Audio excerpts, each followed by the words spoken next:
একজন বা অন্য কোনো পার্টির নেতা এভাবে দেখলে হবে না। বিষয়টা হচ্ছে যে আওয়ামী লীগকে কীভাবে ডিল করতে হবে, আওয়ামী লীগকে সাংগঠনিকভাবে দলগত বিচারে কোনো দাবি দেওয়া যখন মাঠে না থাকে এবং দলগতভাবে বিচারের কোনো প্রক্রিয়া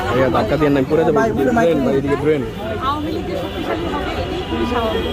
এবং বিভিন্ন এই যে বিদেশে আমরা বারবারই দেখছি মাহফুজ আলমের উপরে হামলা হয়েছে, এখন আবার দেখছি যে আক্তার হোসেনের উপরে হামলা হয়েছে এবং কিছুদিন আগে আপনারা দেখে থাকবেন আমাদের যে অস্থায়ী কার্যালয় বাংলা মোটরে সেখানে নিচে আক্তার হোসেন দাঁড়ানো অবস্থায় সেখানে ককটেল বিস্ফোরণ করা হয়েছিল। এরপরে আরও 3বার ককটেল বিস্ফোরণ হয়েছে, কিন্তু এই ককটেল বিস্ফোরণের পিছনে মূল হোতা কারা তাদেরকে আমরা গ্রেপ্তার হতে দেখি না। বারংবার এই ধরনের আইনশৃঙ্খলা পরিস্থিতি হ্যাম্পার হয় এবং তারপর যখন বিচারের আওতায় কেউ না আসে, এটার একটা সুযোগ তৈরি করে দেয় পরবর্তী যে সুযোগ তৈরি করে দেয়।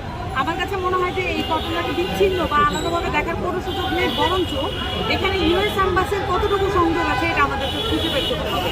কারণ আমরা জানি যে আমাদের যে ডায়াসপোরা কমিটি ইউএসএর আছে তাদেরকে চলে যেতে বলা হয়েছে ইন্টেনশনালি।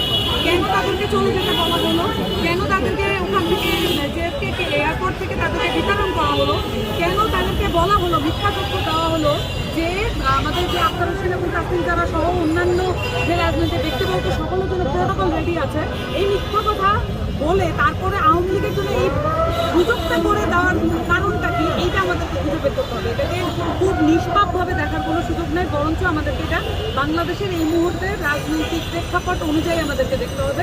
মূলত আমি যেটা মনে করি যে এনসিপিকে যেভাবে অ্যাটাক করা হচ্ছে বিভিন্নভাবে বাংলাদেশের অভ্যন্তরীণ স্ট্যাবলিশমেন্টের জায়গা থেকে, এইটার একটা এক্সটেনশন আমরা আজকে